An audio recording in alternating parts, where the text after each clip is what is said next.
The Lebanese Maoist has arrived. What's up, Jen? What's up, Salvo? Thank you so much for the resub. Thank you so much.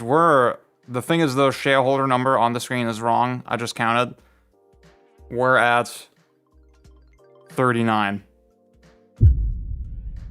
We're at 39 shareholders.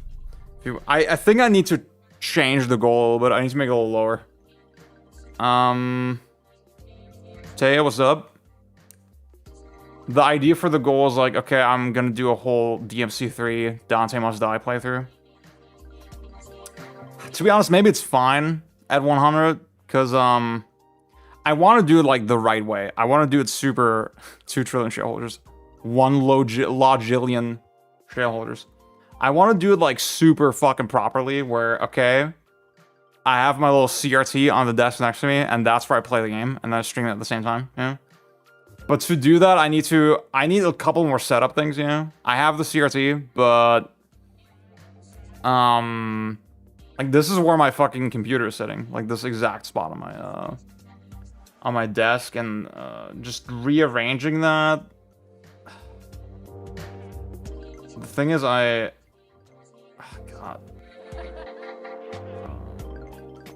I've meant to get a desktop Mac, but I just don't have the budget for that.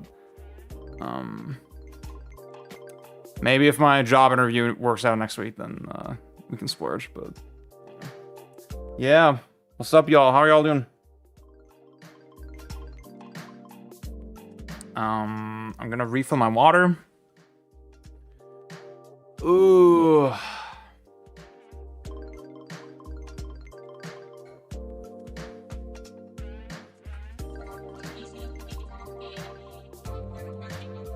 I'll show y'all one little thing real quick.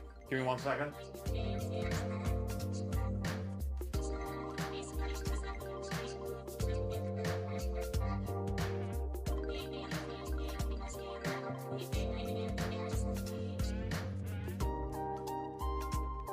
So, this is the first time I'm publicly mentioning it.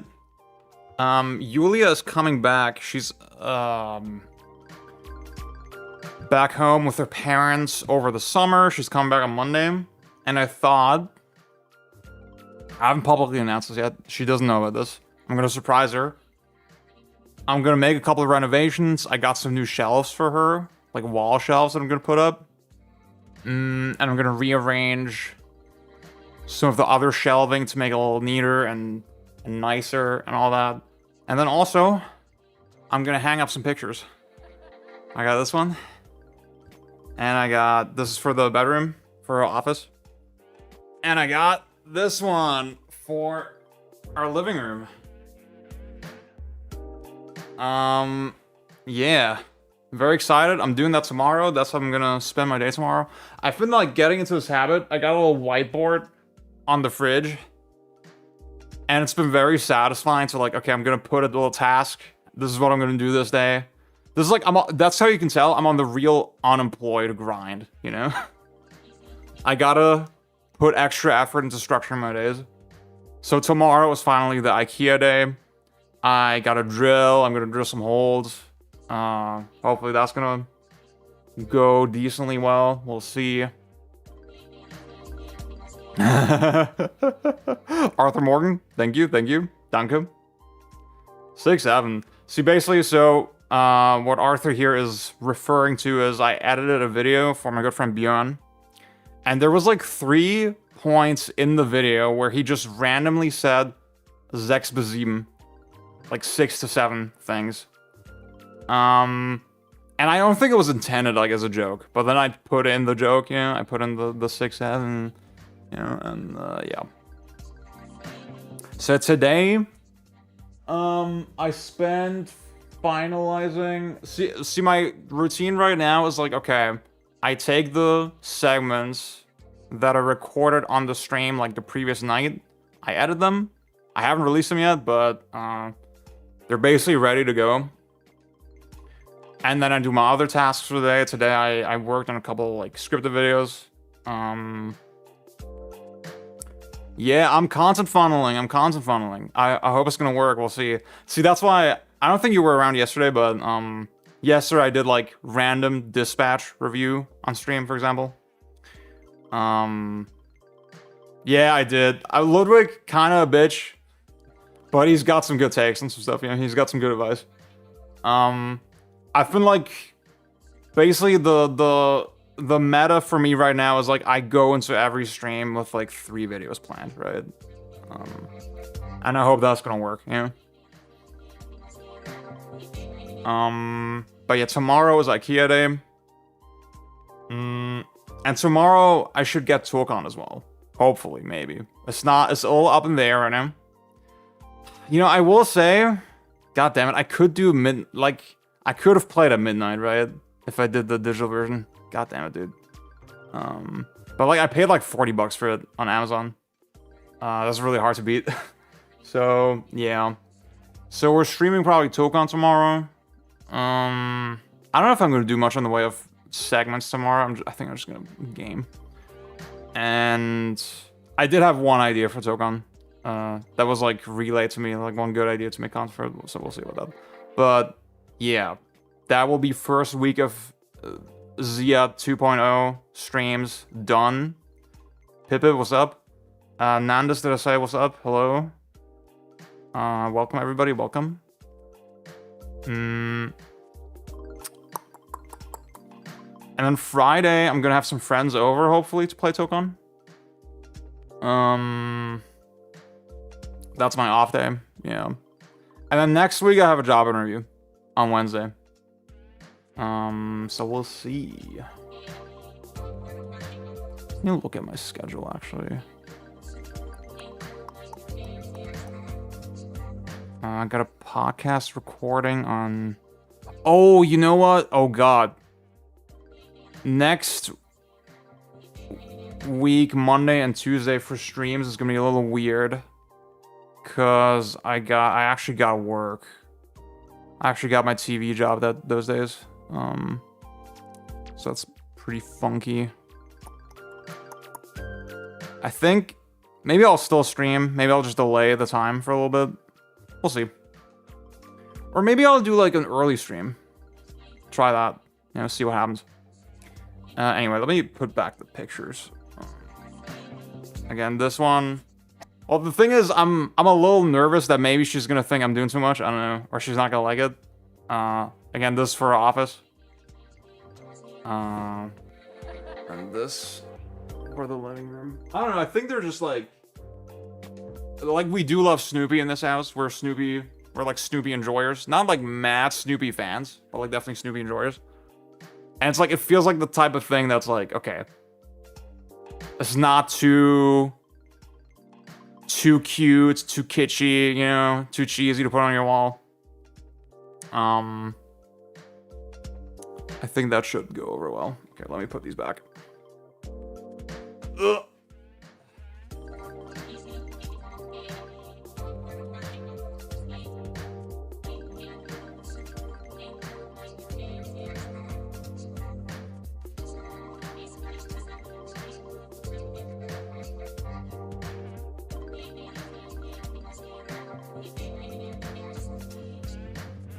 Okay, so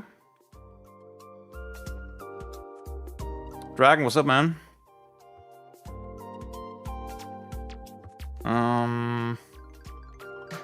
Today's topics, we'll talk about save systems and games. We'll talk about progression slop.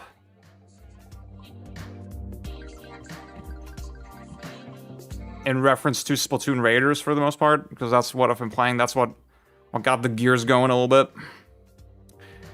And we'll play some Truxton Extreme, which is a new shooter that was recently released. I got a review code for it.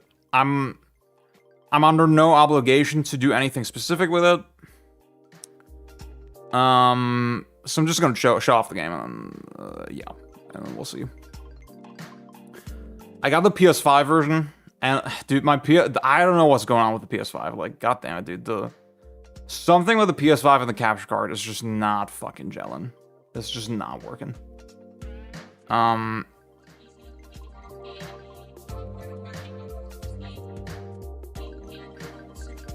I wish I could make it work permanently somehow, but like it's always to make it work. I always got to do some funky like shenanigans.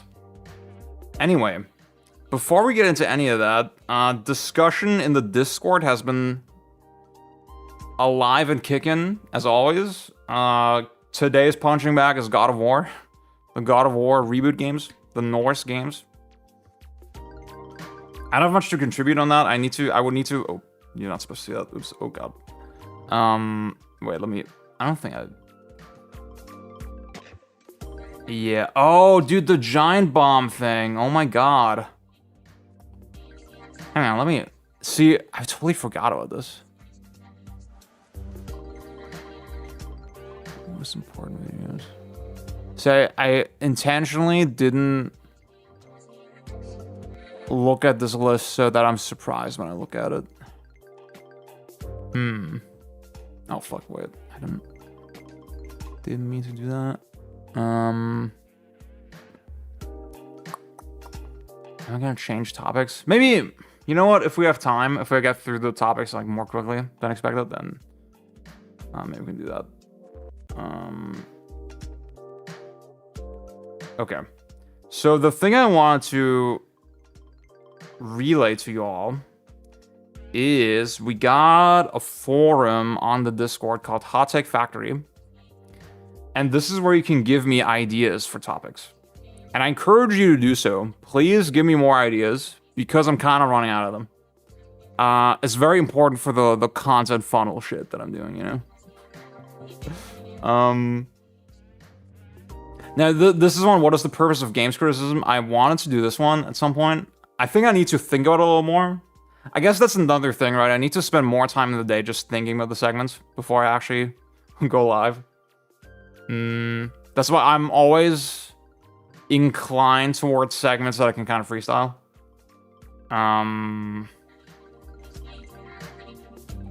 But yeah, these are like some of the open ideas we still have. I mean, with the whole thing about what is the purpose of games criticism, obviously that was kind of spearheaded by people like Blader. I actually asked Blader if he wanted to come on stream as a guest to like interview him about this sort of shit. But he didn't want to do it. I guess he didn't like really feel like comfortable. It's sort of in a live setting. So that's one of those topics where I feel like I don't know if I can just like riff off my own. I feel like I would need somebody to bounce off. But yeah. And then I'll have to follow up with Jake tomorrow about the cheese article if we can make that happen. That'd be cool. If not, then maybe I'll just cover it next week. Okay. So that being said, again, please go to Hot Take Factory to give me some hot takes to work with, some shit that you want me to talk about.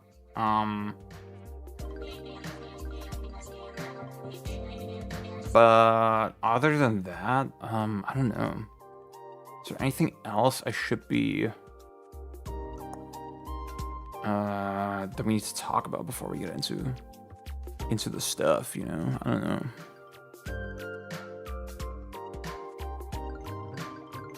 Still very warm. Still very, very warm. It feels warmer than it is. I'm not gonna lie. I'm just like actively sweating. I'm like, do you ever like get the sense like you're sitting down and like you're not like you don't feel like super hot, but you just at some point you become conscious of the fact that there's like sweat dripping down your entire body. I'm not even that sweaty of a person. But like, God, this summer has been bad, man. And I'm not confident that it's gonna get reined in by the time Gamescom starts, which is very worrying. Not excited for that. But we gotta do what we gotta do. Speaking of Gamescom, I requested a bunch of appointments with Sega. I said, hey, I'm available basically every fucking day. You seem pretty sweaty and so on, so true. I'm available every time, every day, like, doesn't matter, right?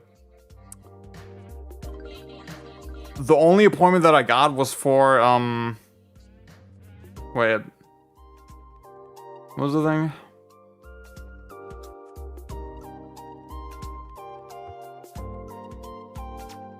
The Arcade Crew and Wardens of Avalon. I don't even know what those two things are.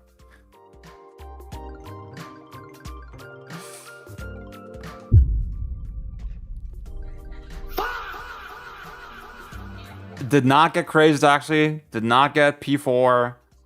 Did not get Alien Isolation. I just got those two. The Arcade Crew.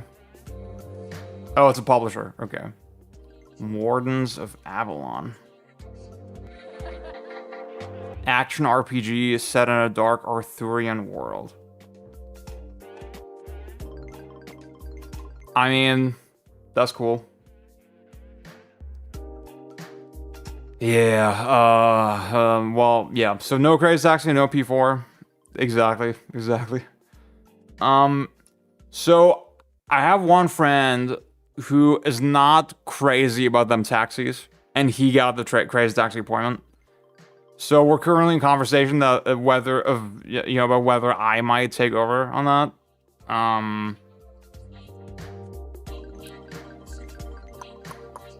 We'll see. Maybe, possibly, perhaps, mayhaps, perchance. Hope is not lost. I applied for the beta, Crazy Taxi online test, whatever. So, I mean, I'll get to play it before release, surely, at some point. But yeah. Honestly, this might be like a psyop, because they know I'm very negative. I'm already on their radar. I'm already famous. It's only a matter of time. Any day now. Any day now I'm gonna blow up.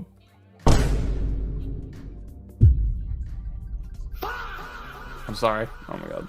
Just spamming my fucking buttons like a boomer. Okay. So we got production slop topic. And we got the safe state bullshit.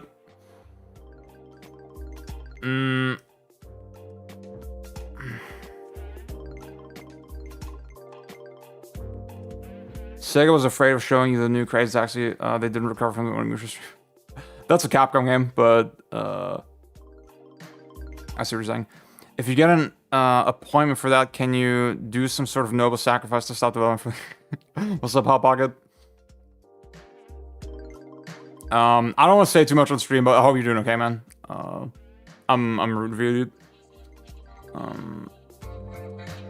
Yeah, I figured that that's see, the other famous one that people do is like they say Konami when they mean Capcom.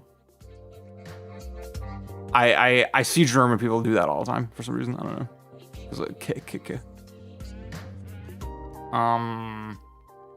Yeah. Oops, that's not what I want. Yeah. Fishy, what's up, man? I'm doing okay. I'm a little hot. I am pretty hot.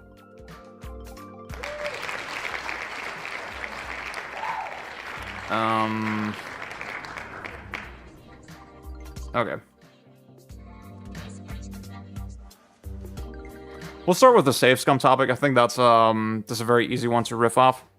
Maybe if y'all have good videos about save systems, the ideology of saving in games, I'd be very curious about that. Maybe post that in chat if there's anything that's inspiring you. But if not, I'll just riff and see where I go. Okay, I'm gonna hit record.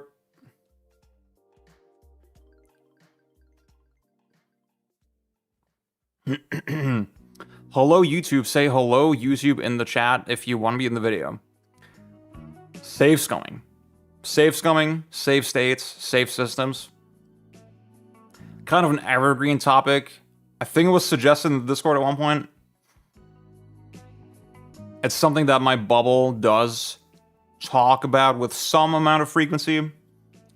I don't think there's is there like any recent game that really brought up that topic in any significant way? I don't think so. I can't think of a controversial case for that subject.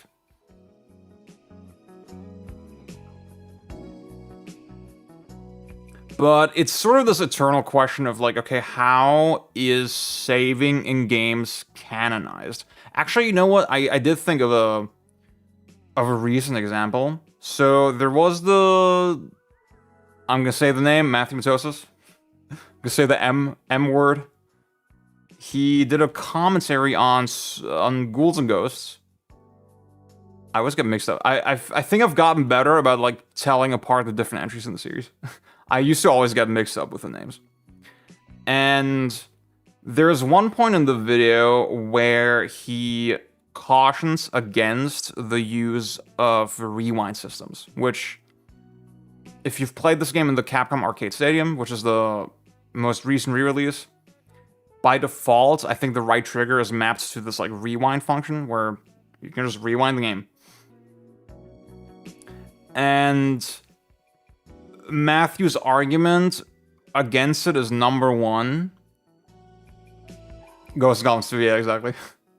Is number one. It seems a little disrespectful toward the original developers, right? To release the game in a state that doesn't reflect its original release circumstances very well. Now, I think with arcade games, it's very difficult anyway, because like obviously they're designed to be played in a public environment, and like you can watch other people play them, right? And obviously the act of I'm putting in a coin, that is just so different from I press a button to simulate the credit insertion, right? This is just something you can't quite replicate, and that's always going to change the character of the experience in a way. Now, the other thing he says is that, okay, obviously this is a game about foresight, right? Making predictions about what's going to happen, and thinking a couple steps ahead and not getting yourself into a bad situation sort of ahead of time. And by rewinding, you're kind of going counter to that appeal entirely, right? Now, the thing, I don't know if he didn't consider this sort of standpoint, or if this didn't occur to him, or if this is just not relevant to him. The obvious argument here is like, well, somebody using the rewind system, they're not necessarily playing the game seriously when they're doing that. And they eventually intend to take the game more seriously and use the rewind sort of as an on-ramp, like practice tool to eventually play the game for real. And I mean, this is something that is accommodated by the arcade stadium, actually. The Capcom Arcade Stadium, it actually has, like all the games they have, I think what is called like a score mode or score attack, I don't know. And in that one, they lock you into a specific set of requirements. They use specific dip switches, a specific difficulty, a specific amount of lives. And of course, they disable like save states or rewind. You have to play the game kind of one go. See, Fishy, that's a interesting question, right? I don't think most players actually use it for practicing. I think they just brute force their way until they see the ending and be done with it. It's impossible to answer that without hard data, right? But that's always a concern, right? Now, I think maybe this kind of leads me to my overall point, right? Where, okay, I think there is a preoccupation with we're giving the player a set of options. And if we don't think about this carefully, we might negatively affect the experience of the player, right? We have to protect them. I mean, there's a famous video by GameMaker's Toolkit protecting the players from themselves. We have to protect the player from setting the game up in a way that doesn't guide them toward the ideal experience, right? And you might say, any game that lets you easily reach the end through some sort of external tool is compromised in a way, right? Because now there's no real motivation. There's no... How should I put it? Now the motivation to clear it is not built into the game itself, right? I don't know if that's a perfect way to put it, but what I mean is that, and this is something we talked about with Electric Underground the other day. If the only way to see the ending is to actually beat the game, right, to actually learn it, I think you can make the argument that that does make a significant difference in how you perceive the game. But again, it's like, I think ultimately the issue with all this shit is like everybody is speaking anecdotally and everybody is going off of vibes, right? Ultimately, we don't actually have data on which method is the most motivating in terms of like, okay, which sort of front-end design of the game will get most players to actually want to grind to reach the end, right? And when I say grind, I mean, you know, level up their own personal skill, right? Their human skill. We don't know. We don't know which is like the most successful method. I mean, we can make sort of an assumption that like, okay, now RPG type games are very popular, so, right? We can look at sort of time played. Surely Capcom, they have some data about, okay, which games get played the most in the arcade stadium. And maybe even how do people interact with the game specifically? Like, how much do they use the rewind? How much do they use the high score mode? I guess, see, with the high score mode, right, you just would have to look at the number of submissions, right? Or the submissions themselves. You could look at the submissions and then say, okay, the average player got this far in the game, so then we can extrapolate, okay, how seriously did they take this, right? And then from there, again, with the arcade stadium, you could make some sort of assumption about where was our way of presenting the game with these like very convenient features like rewind, was that actually successful? I think the problem with these discussions is like, okay, the data is sort of out there, we just can't access it, and we just have to reason based off vibes, right? Because, and this is where I get to my take, right? The reality is, like, I don't really give a fuck about this. I don't really give a fuck about this sort of thing, because, again, it is ultimately anecdotal, and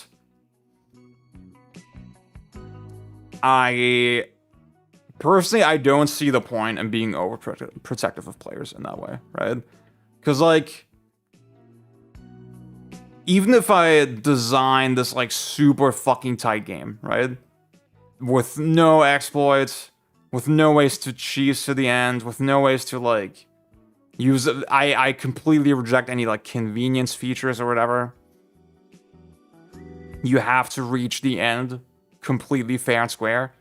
I can't stop them from like installing cheat engine, right? Or a mod, or download a save file. I can't stop them from doing that.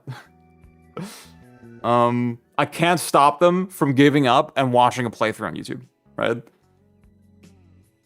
And you know, save for actually knowing, okay, this is objectively the best way to design your game, which that's stupid anyway, right? Like, as an artist, my goal should be to make something that I think is good, right? To make something that I think is valuable and interesting and rich and compelling. I don't think my first concern should be, okay, how many players can I get to the end? Yeah.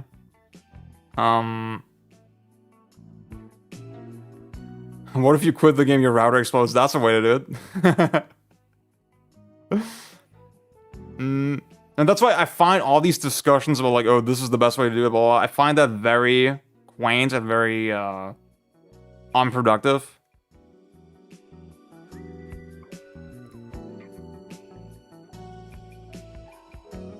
To me, the argument shouldn't be about what is the most motivating for players or what is the most engaging or the most effective for players. I think the argument should be like purely off artistic merit. And with artistic merit, I could go either way, right? I could say, well, I respect a game that's very strict and that gives you absolutely no outs. You have to finish it in one go, right? That's just how it works. I really respect that. But then I just as well understand an artist that's like, okay, you know what? I want everybody to see the end. You know? artistically, that's for whatever reason, that is important to me. And I'm like, well, I'm not gonna caution against that, right? So, I do respect the argument to say, okay, there is a level of sort of uncomfortability that I have with I'm taking a game and then I'm releasing it in a way where the original author has no say in it, right? To me, that to some extent that should be privileged, right? I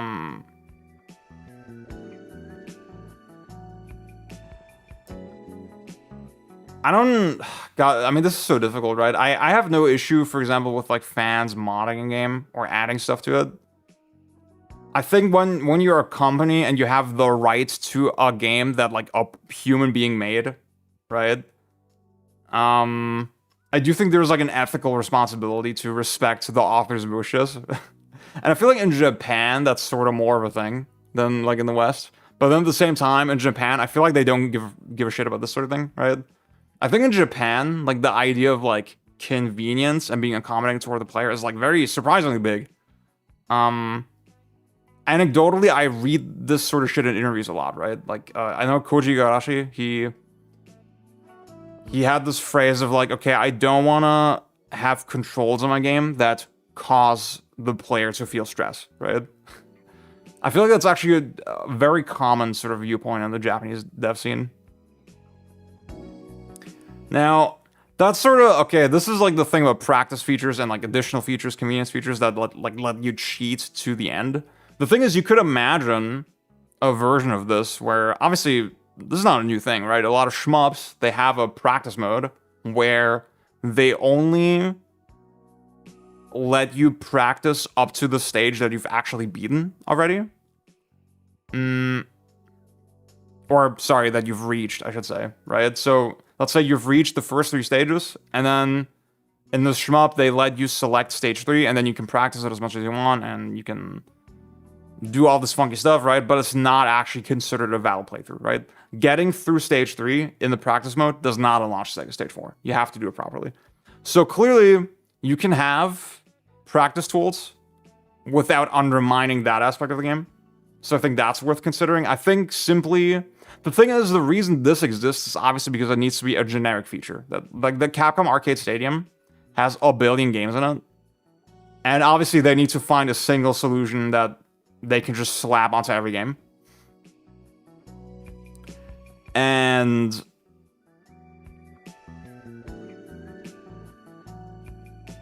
they're not showing the UI here.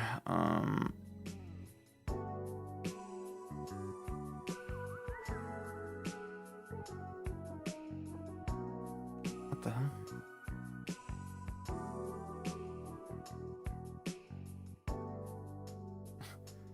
Reminds me of how Ishato's, is that how you say it? I don't know.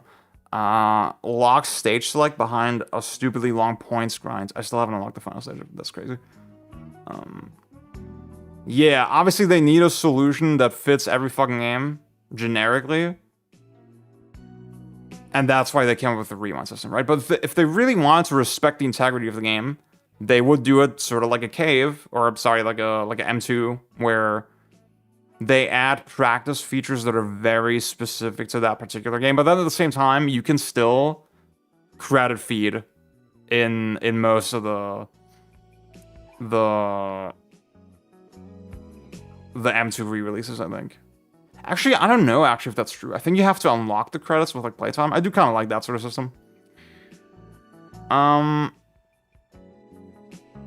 But yeah, so I think that's a point worth considering, right? Again, I'm not saying there's a right or wrong, but I'm saying practice tools don't have to mean that you give the player a free pass to the end, right? Now the question is, should you have practice tools, right? That's another question people might have. Again, I feel like this is really up to the artist, right? I think there is merit in saying, okay, I want you to experience the game purely in one go, right? There's like, again, if you privilege sort of the emotional character of a lot of these games,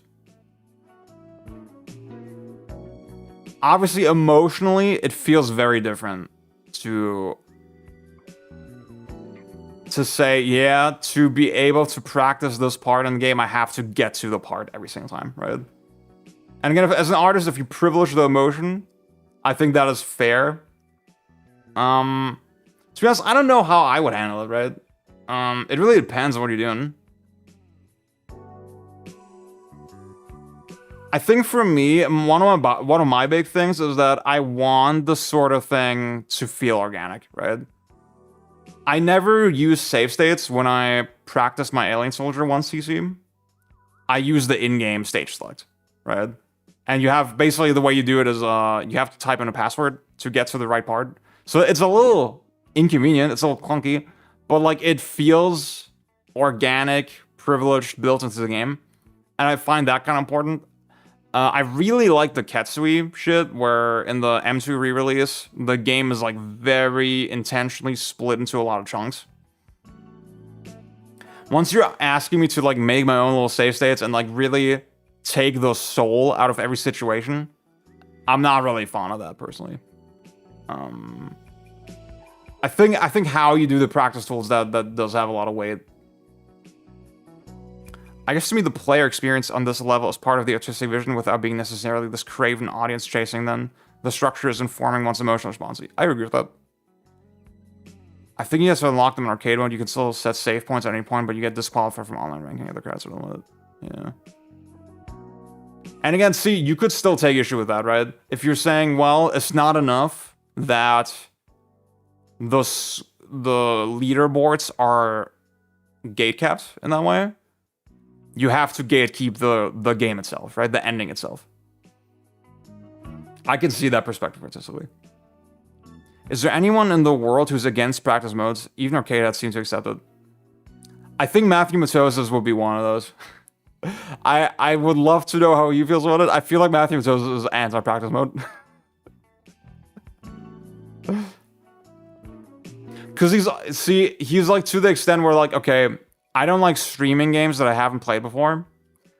The exception is arcade games because they're designed to be played with a crowd behind you anyway. So, like, he's that extreme about sort of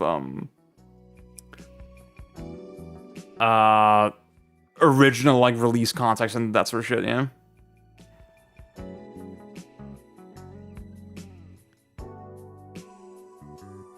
I think of how Wizardry autosaves over every action. It's designed around not being able to take back literally anything. I love that sort of shit. I love those sort of things. We're going to talk about this sort of stuff in a second. Dylan, what's going on? I'm jumping into the middle of this conversation, but I really like how in addition to a traditional practice mode, Sin and Punishment has a very generous save feature. The thing is, the most effective practice tools would allow things like save anywhere, slow down, rewind. Yeah. So let's talk about saving in games much more generally.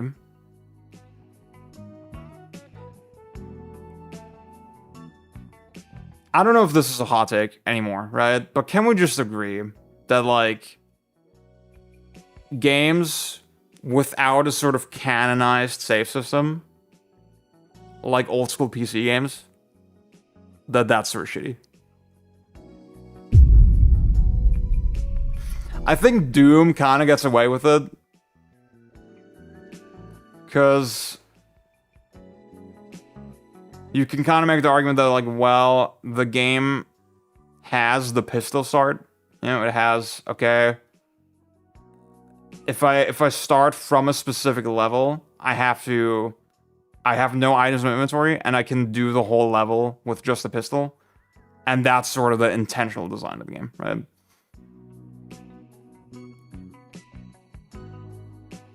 But I guess, see, I always call it save anywhere, right? Save anywhere.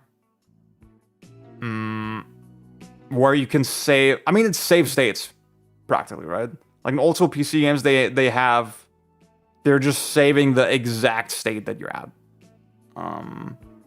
They dump the RAM into a save file, basically. I know it's not exactly how it works, right? It's like obviously much more efficient than that, probably, hopefully. I mean, with an emulator, it is like that, right? Where you're just literally taking the entire thing that's like in the RAM and you're turning it into like a file. Now, in PC games, that is like the canonical way to save, right? But then the game is indifferent toward how you use it, right? There's nothing in the game saying, okay, this is the correct way to play it. And I guess, see, that's where we enter kind of a different territory, right? Like, how do you interpret and interact with the structure of the game that is, like, presented to you, right? Personally, I'm somebody that's very open to figuring out the fun way to play the game, right? I'm very open to sort of self-selecting and self-balancing with certain things. Like, a lot of my favorite games are, like, insanely fucking broken, right? Obviously, we've already talked about, like, exploits, you know, on this broadcast before. This is kind of a different thing, right? Because, again, it's just structurally ambiguous, right? The structure is inherently kind of ambiguous. I think, so you can make the argument that, like, okay, the fact that Doom has the pistol start doesn't necessarily mean that it's, like, that the game's privileging it, right? Again, the game is indifferent toward how you play it. The game has no opinion on how you did. And I have to say, again, even I think that Doom is a brilliant game, it's a great game, like, awesome game, fantastic. But I do find that a little bit unsatisfying, right? That I can't assume with, like, full confidence that the designers meant for me to do the entire level in one go with just the pistol, right? Obviously, it's possible. Of course. But there's something about that that's a little uncomfortable. Let me read the chat.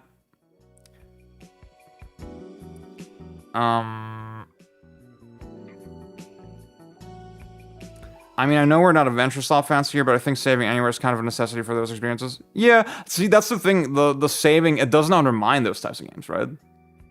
In a real-time action game, you can, like, you can perfectly choreograph every situation with save scumming, right? So it's kind of different. See, the reasons for why that exists kind of don't matter, right? The artistic or the artistic motivations behind why they did it, in my opinion, don't matter. Because we should just judge the end product that we're presented with. Like, a common reason that is cited is, yeah, a lot of these immersive sim games, for example, are so volatile and they're so prone to breaking because they're so complex that you kind of have to have a save anywhere system, right? To protect yourself in case something goes wrong, right? And then the calculus becomes, okay, would I rather the games exist in a different way, but they have a proper canonized save system?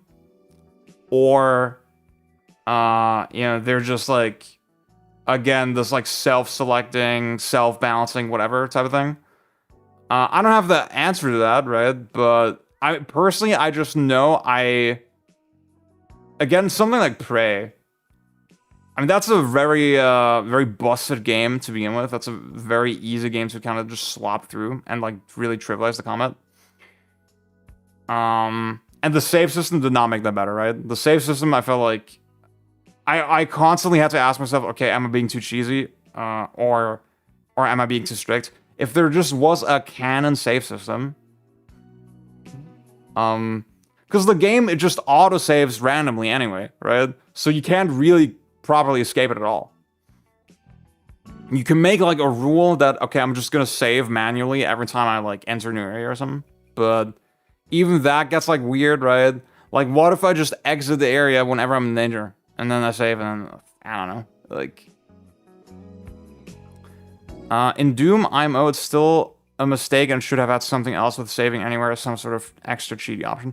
Yeah, that's the thing. I think I would respect it more if, like, they just had a privileged arcade mode, right? Again, I think... See, you can be of two minds about, like, scoring systems in games, where I know some people are very, skeptical about this idea that the scoring system kind of patches up the game. But the scoring system in Bayonetta is like an explicit upfront privilege thing, you know? And yes, you have to make the decision to like take that seriously. But it's a clear like upfront inextricable part of the game, right? Same with, you know, the score mode in like the Capcom Arcade Stadium, right? I would offer that the same level of respect, right? Whereas with Doom, it's like, okay, you have to just make up that rule, right? Completely out of thin air.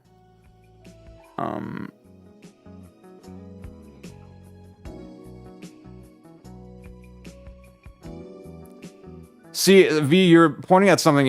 You basically answered the question, right? I would agree mostly, but sometimes it's just annoying in Western RPGs because dialogue options are just very cryptic and random, which you could argue is the actual problem that needs fixing, but it also really depends on the person. See, that's the thing. It like Disco Elysium is one where I thought about it a lot. Where okay, I feel like the fact that I mean, I know the game on the higher difficulty, it mitigates safe scumming a lot. Like, you can't really safe scum as much. So I think that would warrant an exploration. But it feels like a lot of these systems are designed for you to not take it seriously, right? And I mean, that's kind of how game design works in general, right? Like, you have to put certain overarching rules in place, and then that will guide the rest of the design, right? Like Smash Bros, you make the decision, okay, every character has 4 directions and 4 special moves and all, and that, like, the design has to obey that overarching rule, right? And that when you make those types of decisions, usually, I don't want to speak too confidently with that, but like, I do think the way things click into place with that sort of shit sometimes is like very beneficial, right? If you make a decision, hey, our save system works like this.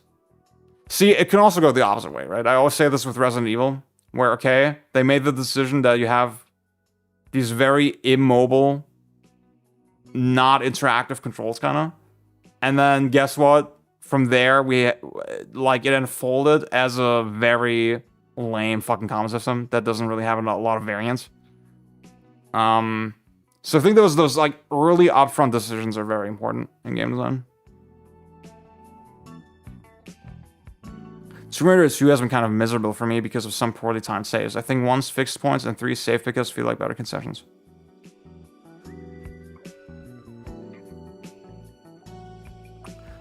Dennis, what's up? Doom pistol starts in ultra violence or something else.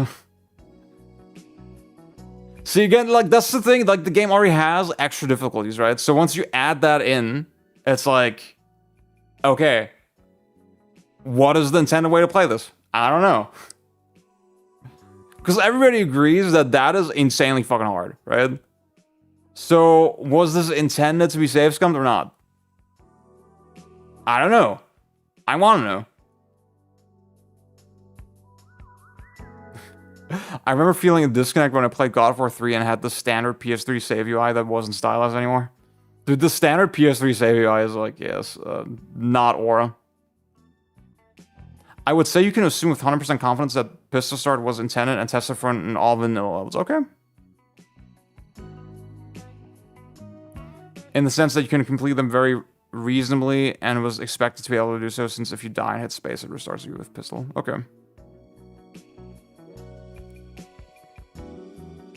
I would kind of fuck with a Doom arcade type of system.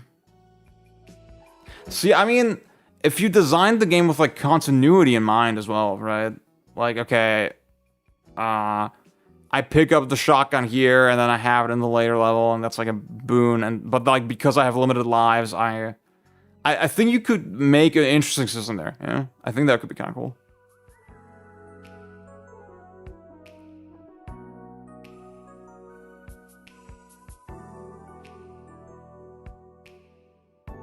You can fast forward on most RPGs that let you make narrative choices. I see it. I kind of like some of that stuff, but like, I don't know. It's a little wonky. It's a little wonky. I like the save system Magenta Horizon, where save points are a limited resource and levels that have to be used strategically. Magenta Horizon is a game you should definitely check out. Great game from the homie Madison. Very, very affordable too. Tap in. I recommend that. So yeah, I honestly don't think there's an intended or right way to play any games. It really depends on the player, how we experience and process the game. We aren't just passively consuming, but actively thinking. See, that's like generally correct. I agree with you. I guess the issue is that sometimes when your game is structured in a certain way, it raises like weird questions, right? Because like clearly, I'm gonna have less fun with Doom if I save scum it, yeah. But the option is there, and it's not really privileged or distinguished or like the game is not opinionated on it as well, right? So I think that is important to think about, yeah. I played a GZ Doom standalone game recently, End of Star Child, which had an awesome solution. You have to buy checkpoints from an NPC shop on the map by paying health or points from the scoring system. That's cool. Luna commissioned me to play that as well, so I'll definitely check that out soon. Again, that's what I'm saying, right? Once you make that decision to say this is how our save system works, a lot of things naturally have to fall into place. I think just by being completely indifferent toward it, like a lot of these games kind of hurts it, in my opinion. Like I think clarity in challenge in a game design is very important. Do I have anything else on this topic? I think we covered all the bases. I think we did a good job with that. Good job, chat. Thank you all for the input. It's very valuable. Okay, the other topic I wanted to get into was progression slop. I think that's a little more casual. It's really bad in Thief and Imsims. Yeah.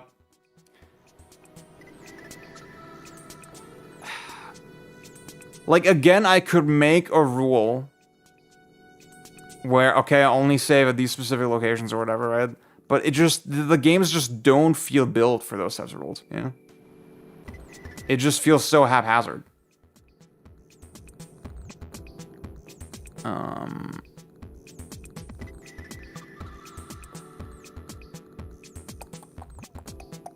Okay, our next time, I'm getting a little hungry, dude. I'm such a fucking big bag. It's crazy, man.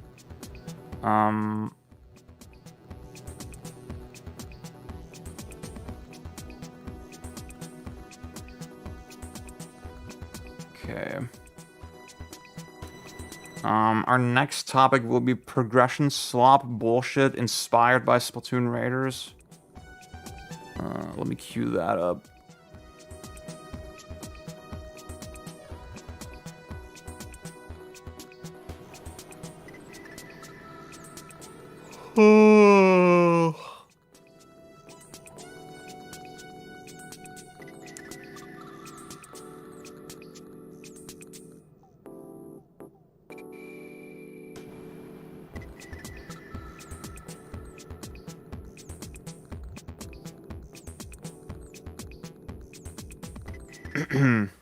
Okay, let's get into it. Hello, YouTube. Say hello, YouTube, in chat if you want to be in the video. Actually, I should get some more. Hang on. Don't say hello, YouTube, yet. Just say it again in a second.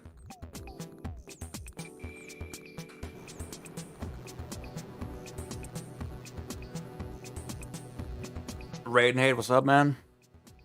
Happy to see you. Bye, YouTube. Okay.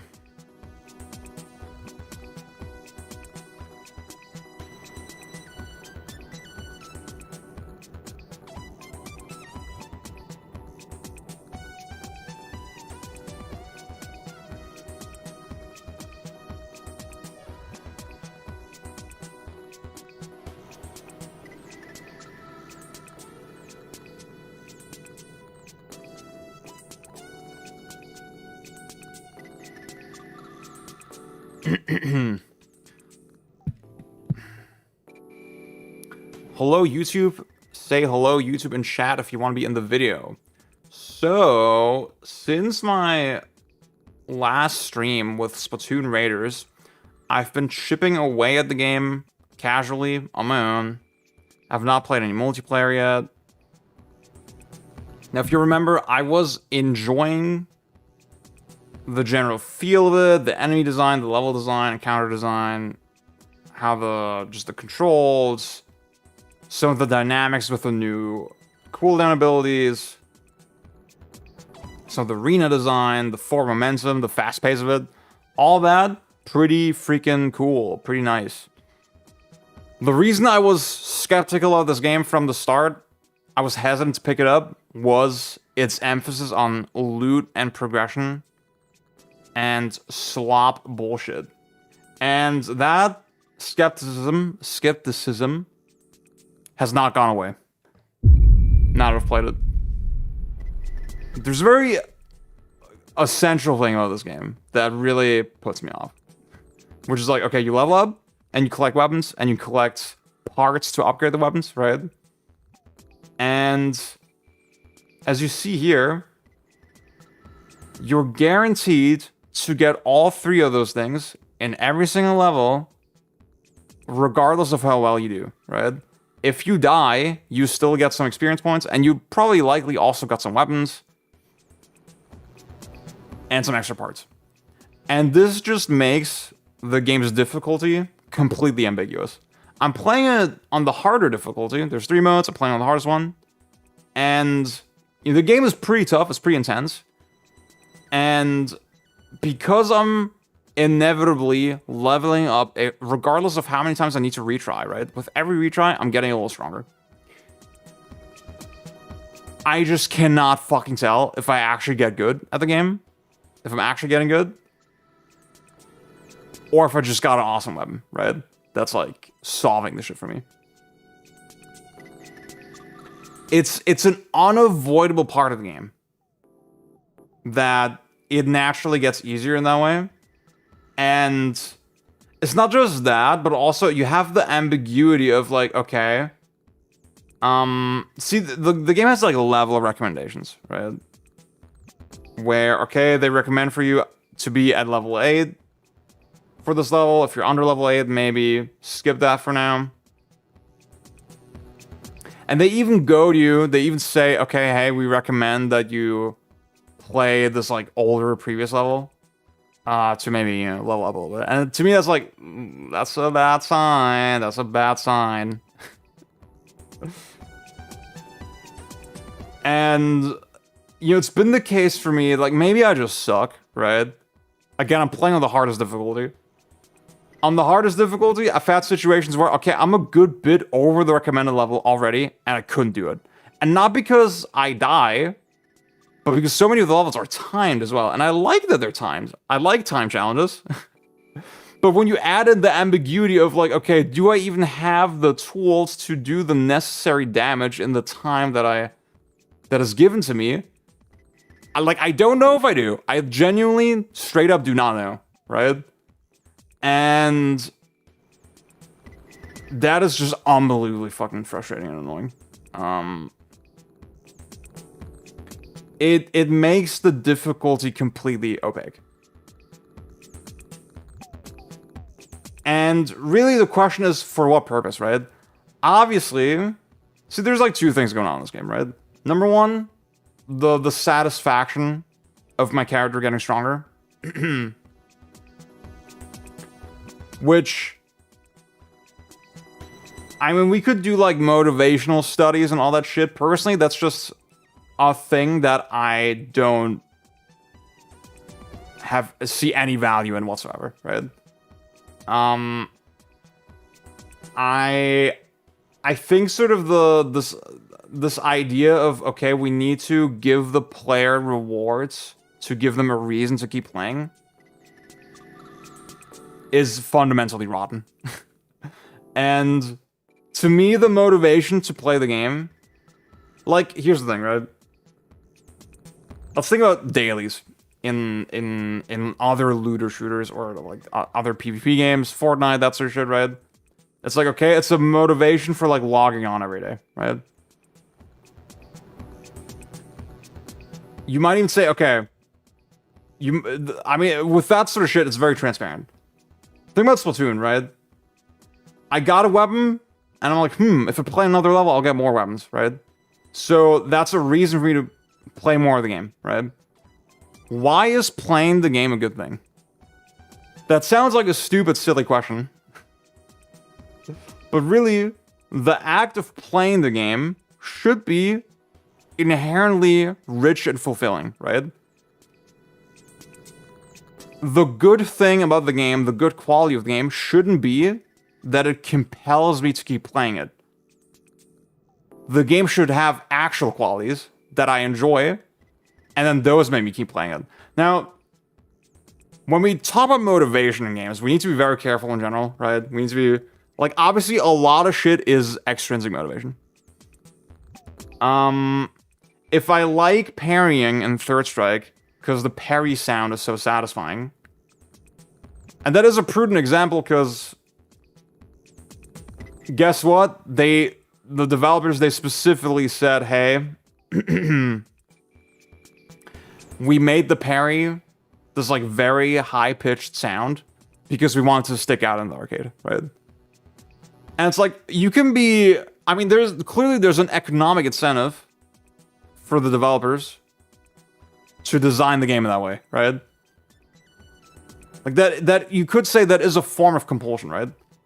But I think we still need to differentiate between like the types of compulsion and where it kind of leads you, right? In Third Strike's case, the parry is just a component of the system ultimately, right? Like sure, the way it aesthetically is presented compels me to play it, but guess what? It's compelling me to play an awesome fucking game, right? And a game that's like a social activity as well, and like where I'm practicing real skills and stuff. I think that's sick. When the thing that's compelling me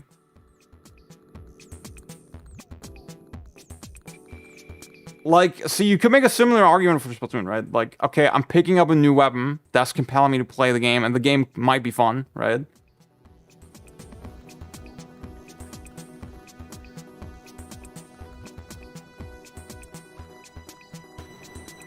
See, I'm trying to think of a way to really definitively say how these two things are different, right? Because you might say, okay, with this example, you might say, I want to keep playing Third Strike so I hear the parry sound again. And you might say, I want to keep playing Splatoon because I might get another weapon, right? How are the two things actually different, right? I think we all know that they're different. We all kind of know that they're different. But how do you, like, definitively, objectively explain it?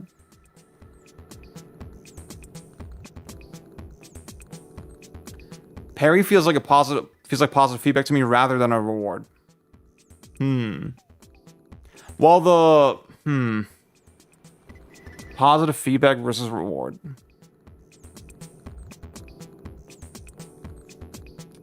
I mean, those two things can be the same, you know? You could say, well, Splatoon, here you go, you played the game, here's your positive feedback. Yeah, here's a new weapon.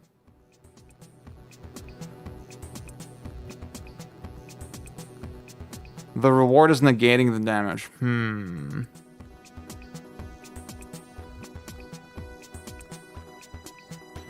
But what if we say in Splatoon, the reward is, I have another tool to play with. The game got more complex. Quote unquote.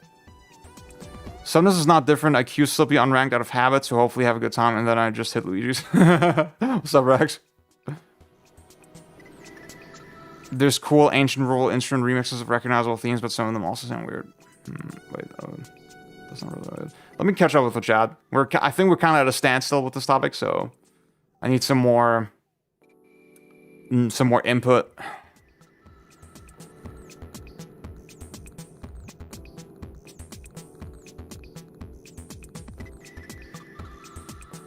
I love Diablo 2 to bits, but its impact on the video games medium has been diabolical.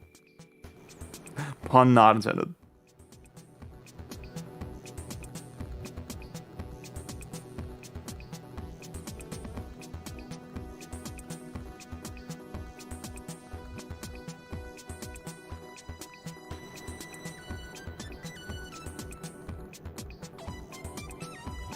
See, Madruga man, that could be so. Like the thing is, I can't tell how my build sucks. You know, because like there's a infinite possible number of like variations or loot that I could have. Right?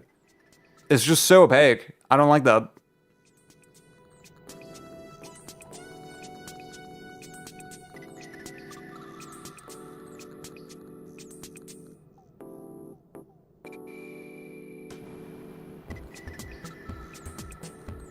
Like, chasing satisfying parts of gaming can become compulsive too.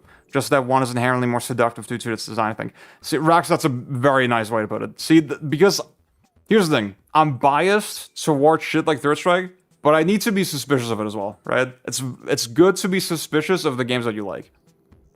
And I don't want to make the mistake of just saying, well, I like this thing, so it's good, and I don't like this other thing, so it's bad.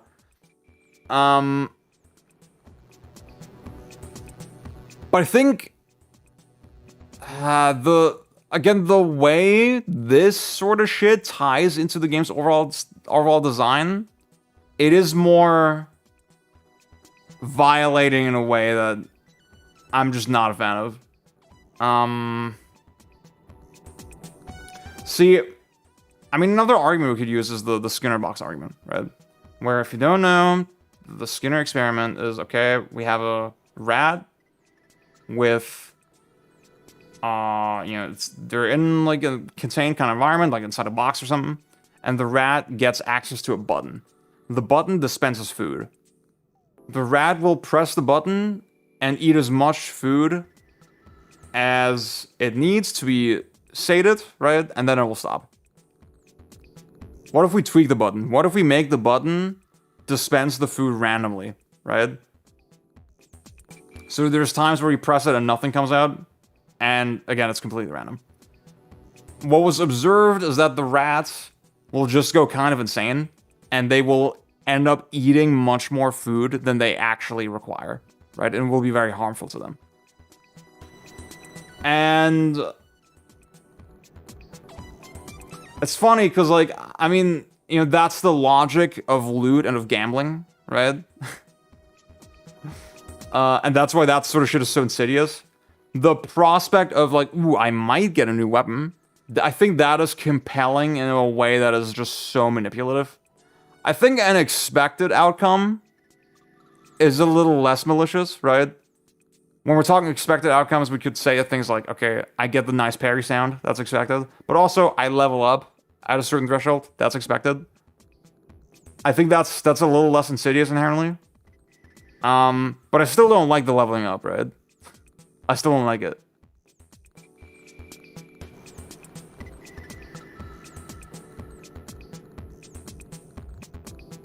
I guess the question is like, okay, if we're thinking about the things as like mechanical parts of the sandbox, right? The parry is a part of the sandbox and leveling up is a part of the sandbox. One, like, yes, it is compulsive and satisfying, parries. But the compulsion kind of, it doesn't really relate to its function in the sandbox, you know? I guess maybe that's the thing, right? The compulsive quality to it doesn't necessarily relate to its function in the sandbox. So you could divorce the two. Whereas with the level system, the compulsion is the entire point, you know? The compulsion is the only thing that it accomplishes. It doesn't accomplish anything else useful in the game, right? And I think that's why it deserves to be called out. That's why it deserves to be criticized. Parry in Third Strike is immediate feedback for a correct input. Getting weapon for finishing in the game, level in the game is disconnected from your... Oh, sorry about that. Is disconnected from your immediate action on the controller. I can agree with that. Unlocking new tool is a proper reward, and if set tool is well used by the game, does work well since it leads to more fun.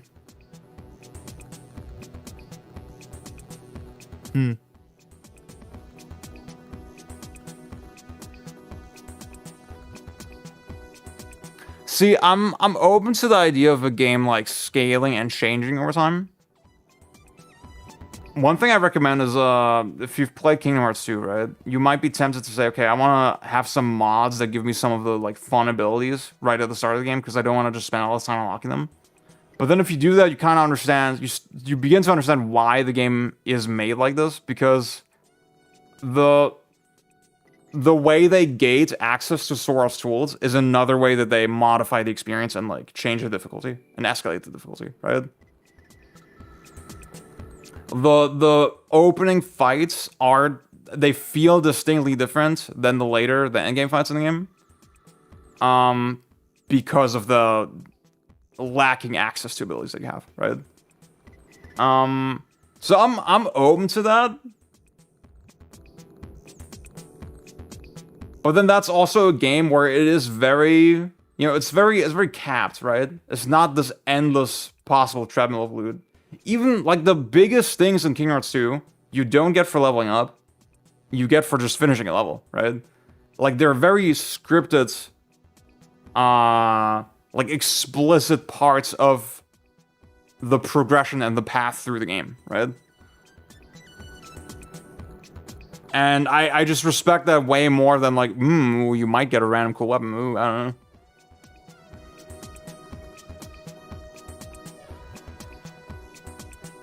Demo recording is the arcade mode of Doom. Try it sometimes and do some. Okay, that sounds cool. I'm an RPG fan, so I can only say so much, but I think what I like about those games that I don't really appreciate in looter shooters is that I don't feel like I'm building toward a particular goal. So yeah, we'll say the metaphor that has been brought to me a couple times is that leveling up a character is sort of like nurturing a plant, right? Like you do a repetitive action, but then you see it grow as a consequence, due to your diligence, right, in a way. And that's kind of satisfying or meaningful, quote unquote. And I mean, for me, that argument doesn't super land, to be honest, because guess what? I've cared for plants before, and I fucked it up royally, dude. Like, it's they're living organic things, and I can't really compare the sensation and the satisfaction of that to like this completely mechanical and like almost cynical thing that you presented within a game, you know? Like the fact that I can fuck up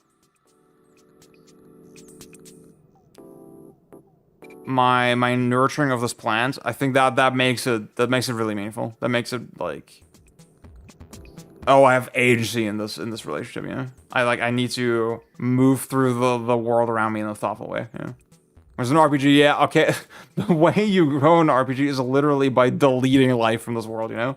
I think we do need to, I mean, I don't want to get all like Ludo in here, right? But I think sometimes we do need to interrogate just how violent games are and how much games are about like just repetitively murdering shit for like no good reason, you know? For like very base kind of instinctual reasons. Yeah, I mean, obviously with Undertale, there you go, Dennis, you said it. With Undertale, the dude made a whole game of that, you know. So yeah, that's why, even though I'm not a big Undertale fan, but I do respect the game for like actually taking a swing with that kind of topic.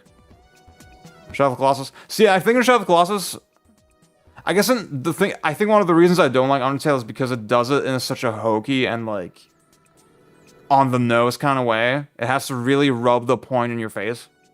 Whereas in Shadow, it's much more creeping as a sensation, you know? Yeah. It's much more interpretable in Shadow as well. I fucking love the vagueness and nuances and difficulty that this progression system tool variety gives me more things to optimize. See, I think that's a fair perspective. I respect that. Personally, I completely disagree. I really hate that.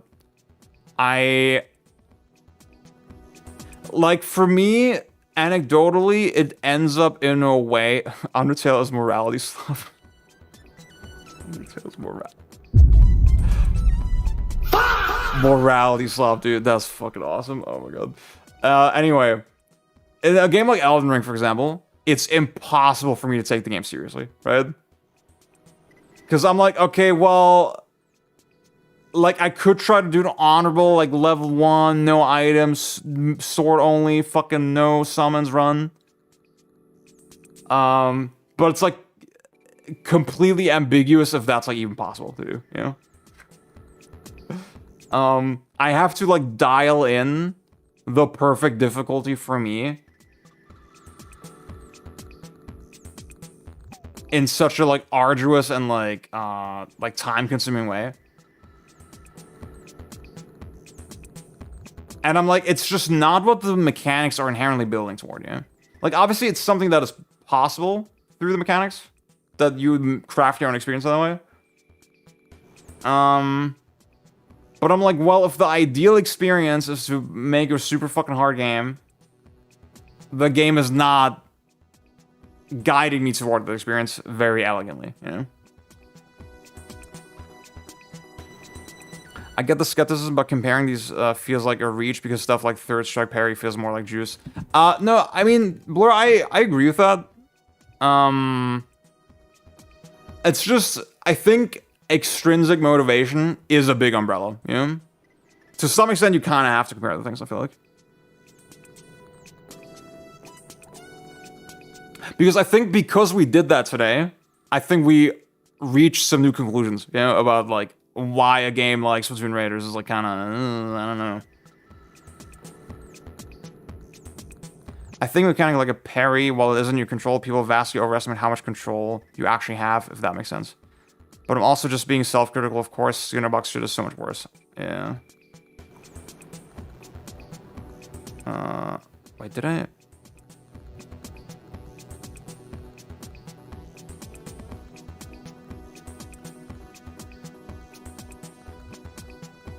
There are too many variables in these types of progression-based games, and I have very little control on when and how I progress beyond playing more. I'm hoping 5 for the best. I haven't played enough Point B. I haven't played enough Point B. I need to play more of it.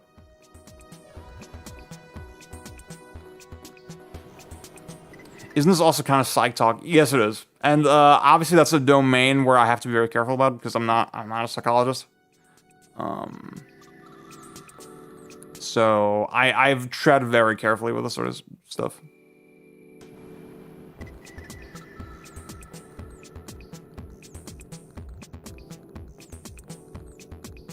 Madragoman, I agree with you on that. I don't think... The thing is, again, you could concoct an argument that, like, well, actually, in speedruns, routing the dry form level ups is actually really sick in Kingdom Hearts 2. And it's like, okay, yes, but come on, we're kind of reaching now, you know? I agree with you. I think the plan metaphor is very apt, but this is a whole different conversation. Yeah. What's up, René? What's going on, man? I also really don't like the genocide route because, bro, I want to do your hard bug. That's so true. I guess, you know, the question is, like, is it wrong to want that, right? Obviously, the game is judging you for it a little bit. And, I mean, I think Toby has some self-awareness of, like, okay, like, some of those gamer instincts are not inherently bad, but they deserve to be, interrogated.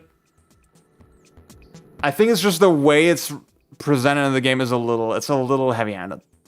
It's a little heavy-handed. Morality slop.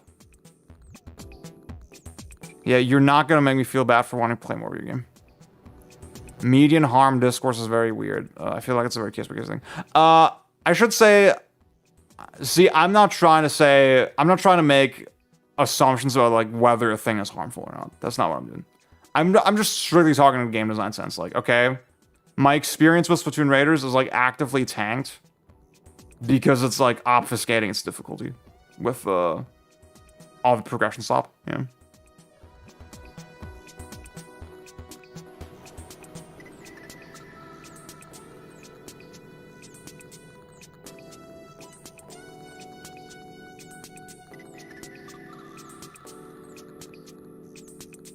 I think the Fire Emblem comparison is fair. I think Fire Emblem has other issues as a series. Like, other reasons why I don't really like it, but yeah.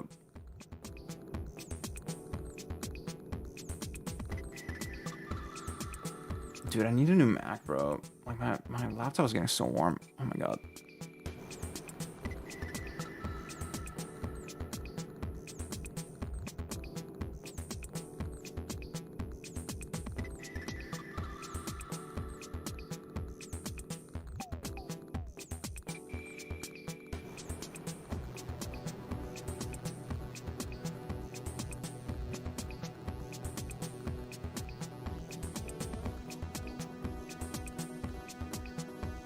FIBA, we talk too much about psychology. Other art forms don't have these discussions. I think that's fair.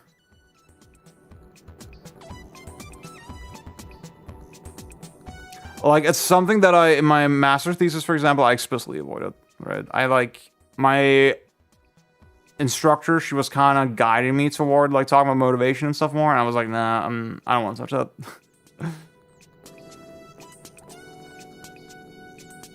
Gamers or people just have to accept their own death drive. Games are a good way to express and explore that IMO.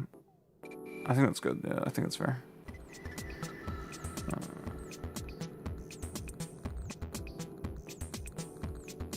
I get what he was going for, and like, wow, yeah, he got me to grind in order to experience the route, but like, I think the route would have been better if there was less content. Because putting sick music and fun fights behind it, and then being like, oh, you're killing the criminals, you're a bad person, just doesn't register for me. Yeah, I think that's completely fair. I think it doesn't really matter, to be honest, the category, because, like, in just chatting, I'm just gonna drown anyway, yeah? So, being in this, like, weird category, because I'm gonna play the game later, right? Like, I am playing that game, later on the stream. So, that seems more logical to me, yeah. Yeah, this is the final, maybe, note to end on, right? So, again, what we were kind of hinting at this whole time is like, well, okay, a lot of these progression systems, their main purpose is to compel you to play more of the game. Which I think is, to me, is not a good purpose, right? As we've established, right, I think sort of player motivation and all that shit is like, it's something you should be very cautious about. Now, when it actually serves a mechanical purpose, when you have mutually exclusive decisions as part of the progression system, that's when you actually have something that is mechanically relevant, right? Because then it's fostering new decisions, you know? Obviously Resident Evil 4, right? That's the one everybody kind of knows and loves and talks about. Fucking Red 9 versus Black Tile. Like, legendary to this day. Perfect example of a game where you can't get everything in a single run. And the game becomes more... Like, yes, it has the compulsive element to it that it's kind of inherent to those mechanics.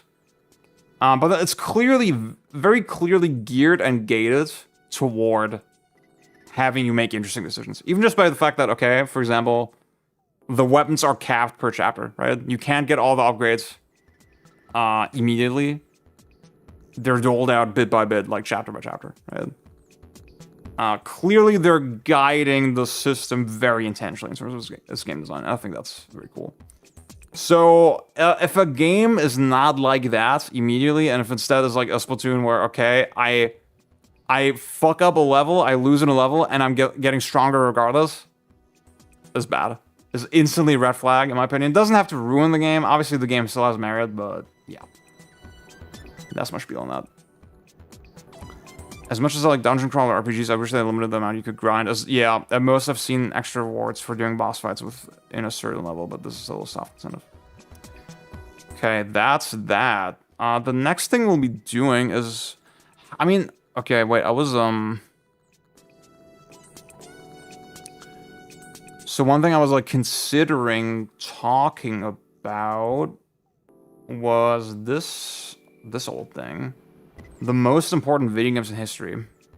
You know what? I think I'll save this for next week. I've been at it for like 90 minutes. I think that's fine. Maybe I should read this ahead of time because like I can't read the whole fucking thing during the stream.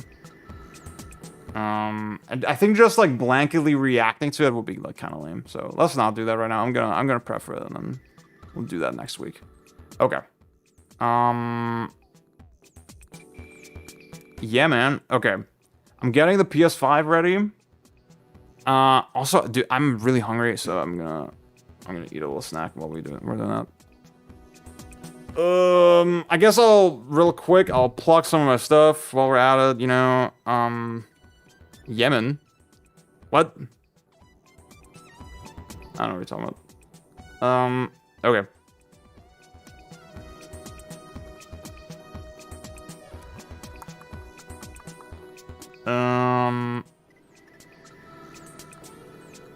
Yeah, so I have a series called Backlog Battle where I review games every month. And you can find it here. If you're a YouTube member, I see a bunch of people are watching via YouTube today. That's great. I prefer if you watch on Twitch. But if you prefer YouTube, that's also fine. Twitch is also a little faster. You know, there's a less delay with the chat. So that's cool.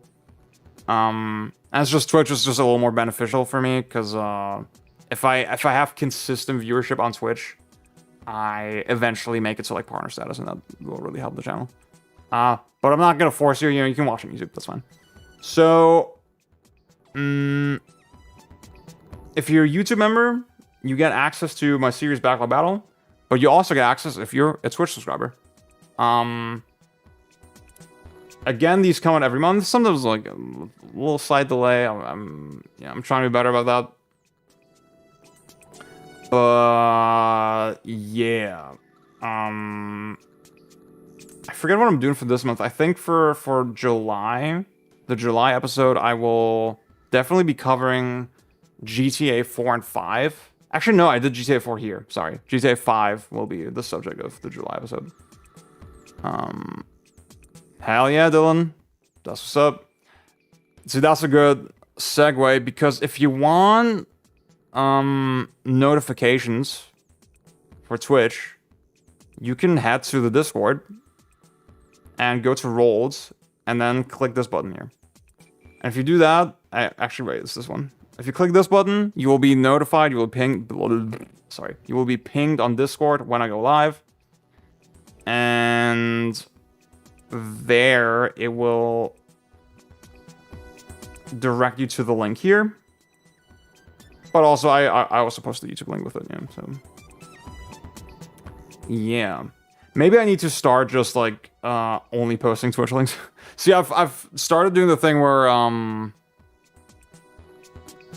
Twitter and on Blue Sky I just post the Twitch links because yeah. Anyway. That's cool. Again, join the Discord if you haven't. Discord is awesome. Discord. It's the place to be. It's to play the discourse. Last thing I'll plug is the Ziad After Dark channel, which is where, you know, you've been probably noticing, okay, I do this thing where on stream I record a video and then I put it on the After Dark channel. That's what that's for, right? I have these like tight little contained topics that go here. So if you haven't subscribed yet, please consider subscribing. If I get to 500 subs, I will be able to monetize this channel. Yes, exactly. Content funnel. It's the content funnel. I'm like sitting. I'll show you this. The thing is, for the last 2 days of streaming, I have edited all the stuff, but I haven't released it yet. Maybe I can. Okay, this will be. Okay, you're getting like a sneak peek into the behind the scenes look into the inner workings of the Ziad broadcast operation. Ozzy, what's going on, man? So wait, I can delete that. Actually, let me not delete that. So these I recorded the other day, and the Charlie XCX thing is already up. Kardashian was busy. We did that yesterday. Yeah. Now these things are YouTube shorts I've been working on. Luruna and Splatoon Raiders dealing with enemy density. You know what? I had some unkind words for Splatoon Raiders earlier, but you're right about that. The enemy density is good. These are TikTok slash YouTube shorts I've been working on. I've been sitting on them for a fucking while. And they're basically done, but I just haven't released them yet because, like, just a bunch of reasons. So yeah, that's what I'm working on. I think we got a good pipeline going for stuff. I got a good workflow. Dude, my fucking armpit hair. Thank you, Lee. I got a good pipeline going where, okay, when I finish the stream, right, the next morning I edit the things, and then at some point I release them. And then I guess Friday is my off day, like my not stream day, and that's where I'm gonna work on like real videos, yeah. But like generally, I've hit a point where I can edit the stream segments, like in less than an hour, probably, yeah. So it doesn't even take up my whole day. So I can do other stuff those days too, so that's good. Yeah. Obviously, I'm still working on scripted videos, of course. But that's obviously that takes much more time. I still remember those Silksong TikToks sending the youth information. That's fire. I did see tweets, Skeet, that said that you want to avoid having your face in thumbnails. Some people are no. Oh. See, I was thinking. That's very interesting, Ozzy, because I kind of was thinking that I need to change up the format a little bit, because I don't have a scientific backing for that, right? But like, I was distinctly thinking, okay, for example, I have Dispatch Review and I have DMC5 Retrospective here, right? These two, I feel like if I just do Dispatch Review with a thumbnail that's like the main character's face, and the title is like Dispatch Disappointed Me, I think that would go harder than putting my fucking face there. Yeah.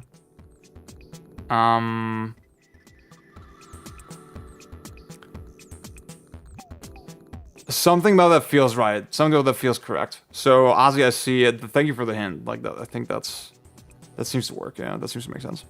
What's your opinion on me thinking Sadie Sink is hotter than Zendaya?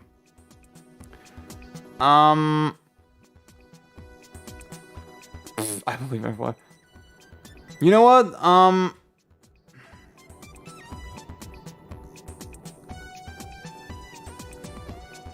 my god.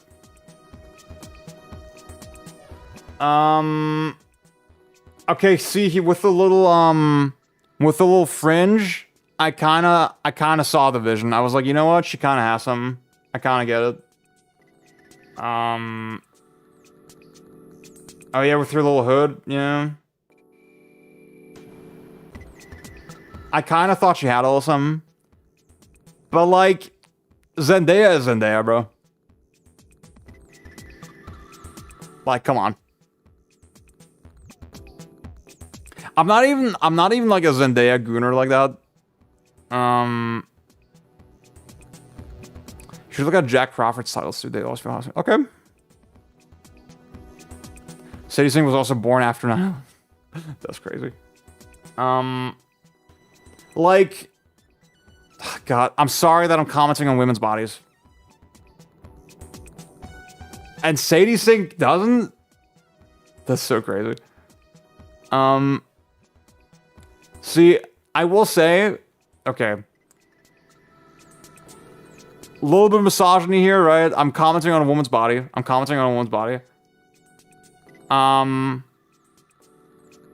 Super skinny women, not really my type.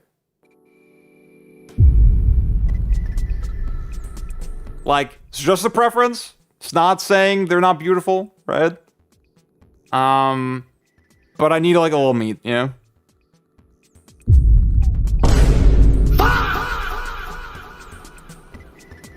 I need a little bit of meat.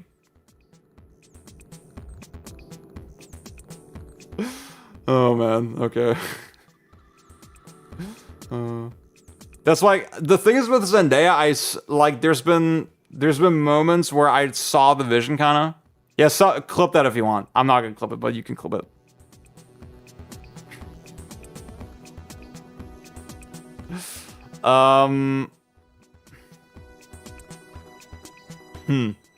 Especially in the drama, you know? Like, she's pretty hot in the drama, I'm not gonna lie.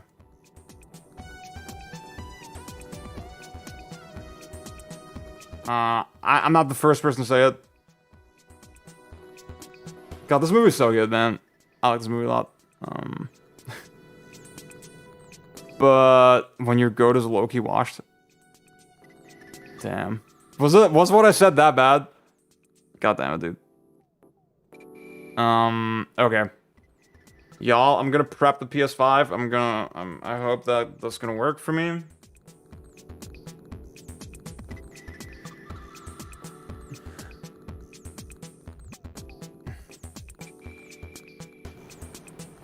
It wasn't, but it's funny to pretend like it was. Okay.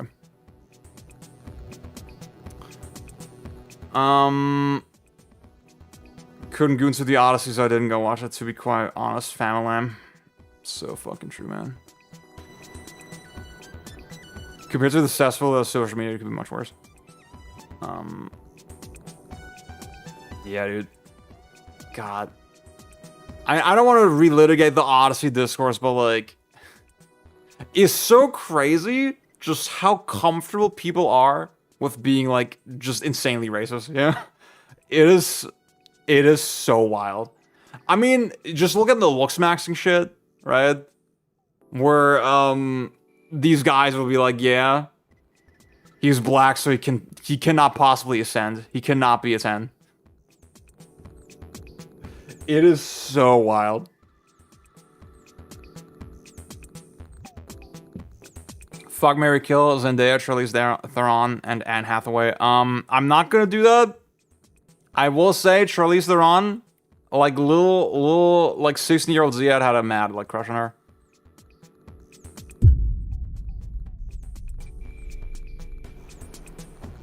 She's such a good actress as well, dude. Lupita Nyong'o, she's the fucking god.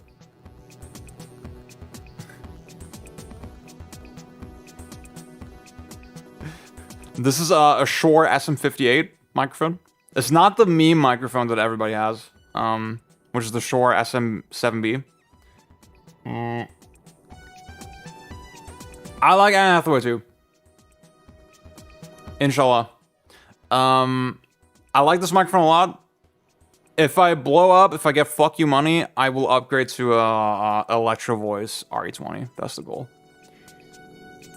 But I think this mic, for now, suits my voice pretty well, so. That's crazy.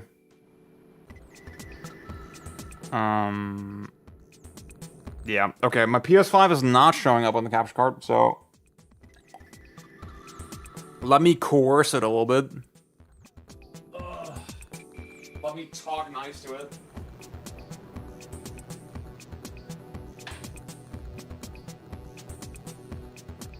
The PS5 is the only console that's doing this.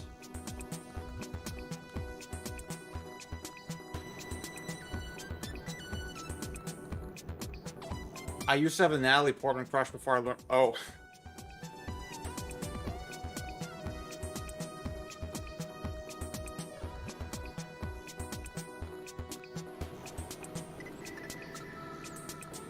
So the thing that seems to work is I need to toggle HDCP on and off.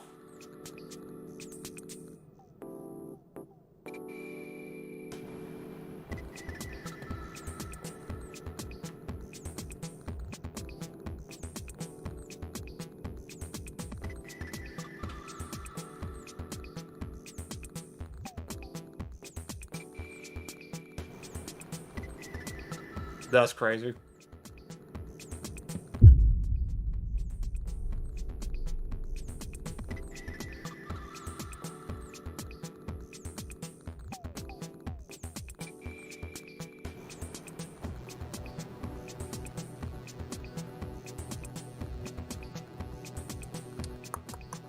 I am not seeing the PlayStation 5.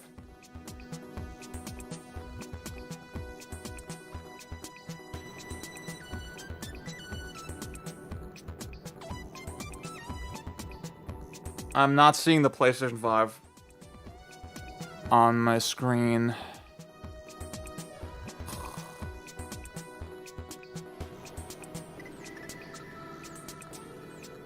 Hang on.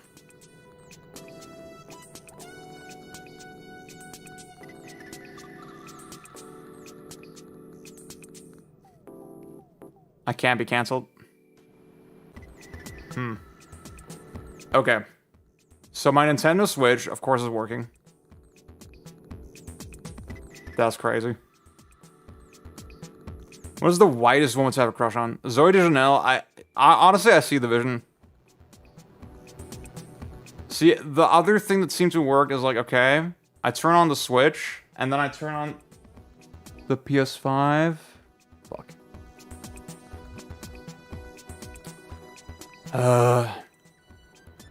DMC3's mid-game falls off way harder than I remember. I mean, that used to be the take for a while. I don't know. I feel like maybe you can optimize it to be like not CBT.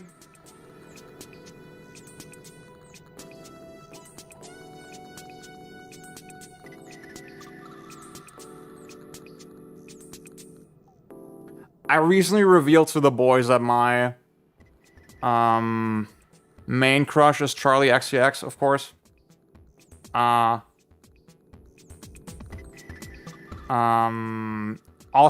Tinashe, big celebrity crush. If you ask me, TBQIH.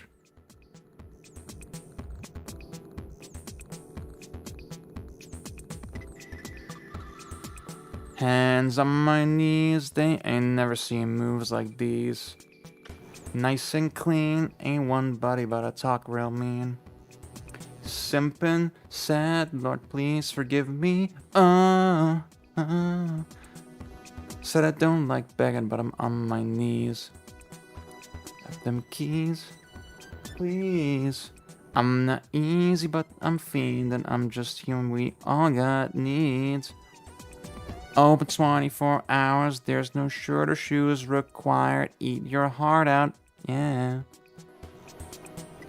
Your body is a buffet. Eat my pussy, boy. Don't call me. You can be your one and only, not today. Tell that girl that I got my bands up.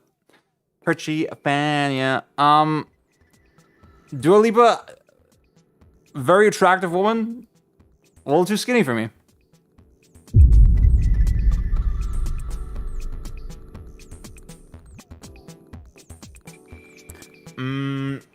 Okay, I don't know what we do, guys. The fucking PlayStation 5, man. God.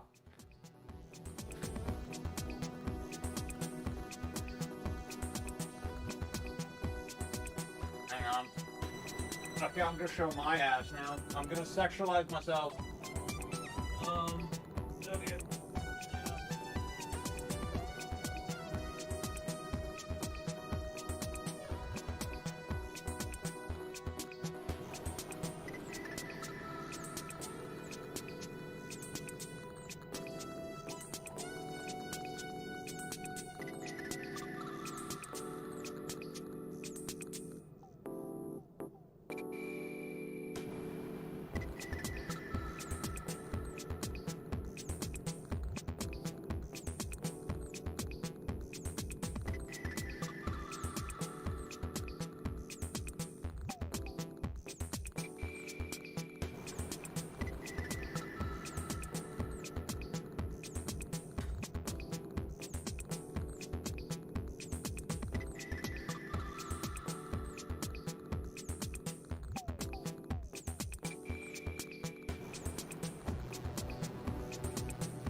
Okay, guys. People like you are the reason Ariana... What? I said too skinny. The fuck are you talking about?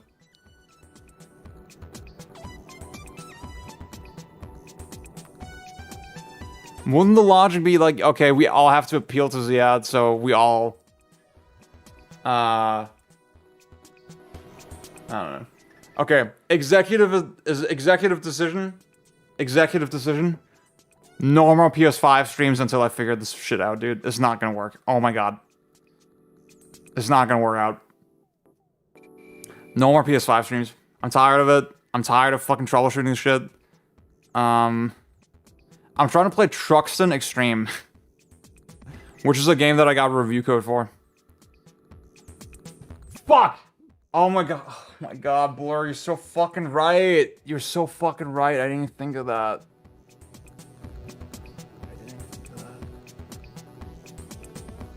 Fuck. Fuck. Fuck. Fuck. Okay, with Tokon, the thing is, okay, with Tokon, it's the only thing I'm gonna play. Right? Tomorrow, so I can set the game up perfectly before the stream starts. Like, the problem here today was like, okay, I had the PS5 working for a little bit. And then I switched to my MacBook, right? I have the MacBook run through the capture card so that you can see it. And then I switched back, and then the PS5 was like black screening. I was like, okay, what the fuck?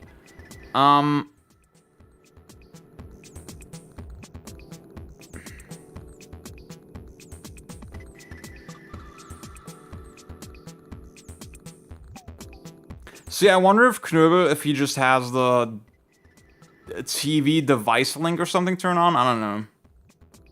I didn't want to mansplain something so like simple, so I don't know. That's why I didn't suggest it. That's the thing. It's like Charlie XX. She's still pretty skinny, yeah. I'm just saying.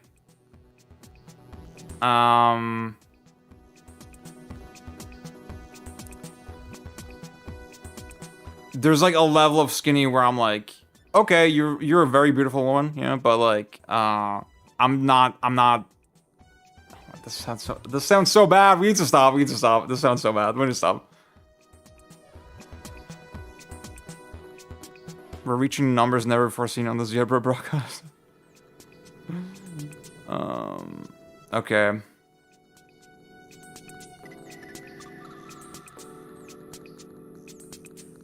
Yeah, I have an Elgato 4KX. And, I don't know. Like, the PS5 is the only console that's, like, this fucking temperamental. I'm not sure what's going on. The thing is, I was trying a bunch of solutions today, right? Where I can, like, flash it with a different, EDID fucking thing. But that didn't really help. The thing is, the capture card is not even seeing it, even when I don't have it plugged into the monitor, right? It's not even receiving the picture at all. So, I don't know.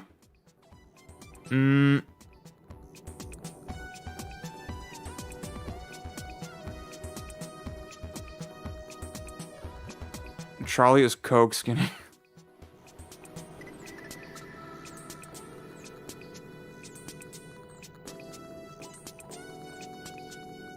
Bruh.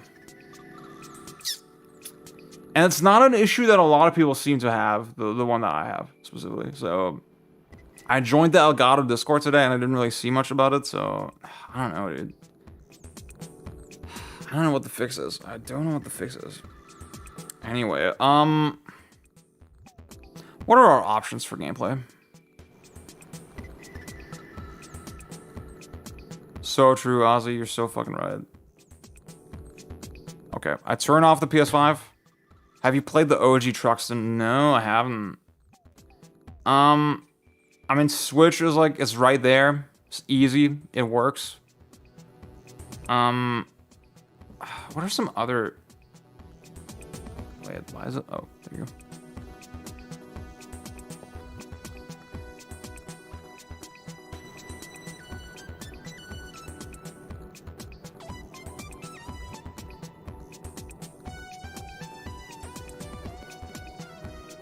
What are some other games on my agenda? Let me think. I've been wanting to play Code Veronica. I've been wanting to play some roguelikes. I've wanted to play RE5 Mercs. I don't think I'm gonna start Code Veronica right now. Like, that's something I gotta, like, dedicate a whole fucking session to, I feel like. Yeah. We're already 2 hours into the stream. You have the same issue with the Switch.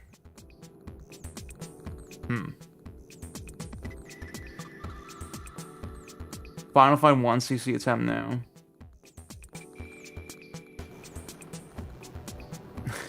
I don't think I'll like Code Veronica either, so... I'm very skeptical of that. What's a game that will make a good, like, little... that will make some good content, you know? Where I'm not just randomly playing.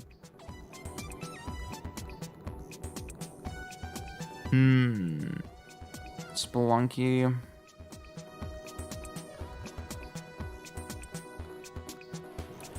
Demon School. I like what I played. I thought it was, like, the combat was pretty neat. I like that it's like, okay, it's just a string of, like, super intentional combat puzzles, you know?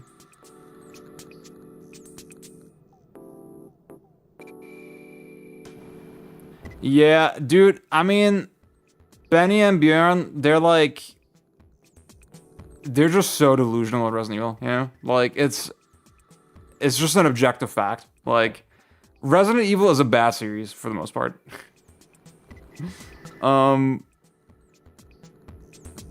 And they're just so insanely charitable.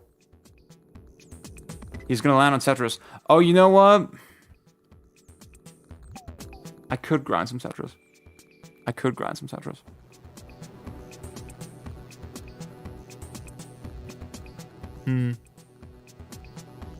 second Spelunky.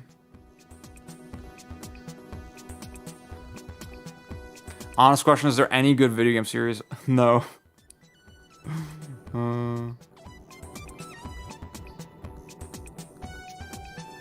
Play DMC 1. Play DMC 2. Tetris 99. Duranpachi. Best game series, Mario. Honestly, Ozzy, you might be onto something. I feel like Mario is pretty consistent. DMC 3 DMD.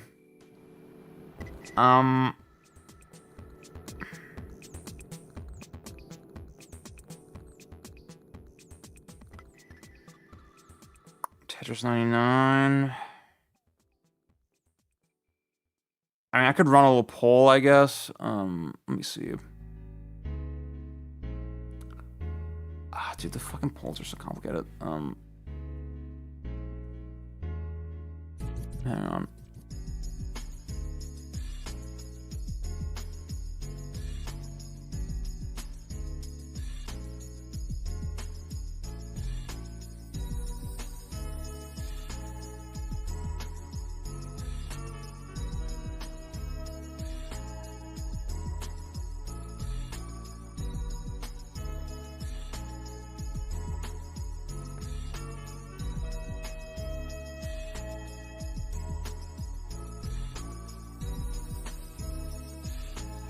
Commenting on more women's bodies as a poll option? No, dude.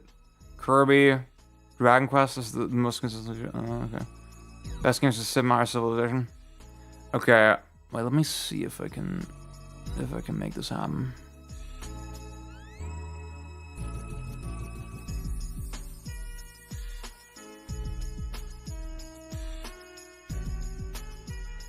Oh hell yeah. Okay, it works. Hang on.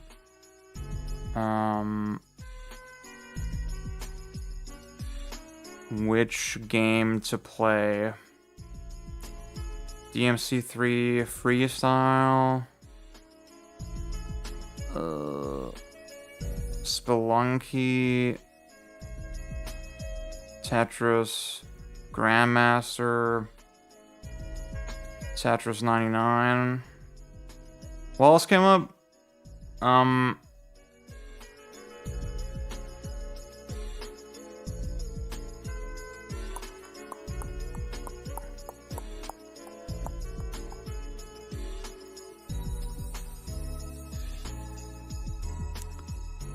Y'all say some other games that I should put on the poll right now. Say a couple more games.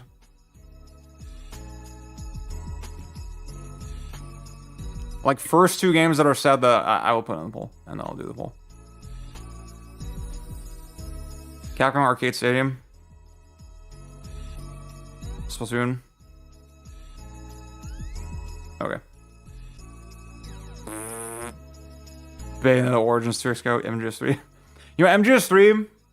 You know what? Okay, I'll put an MG. Okay, fuck Splatoon. Sorry, I'm gonna put an MGS3. Okay, that's the poll. Bam. Oh,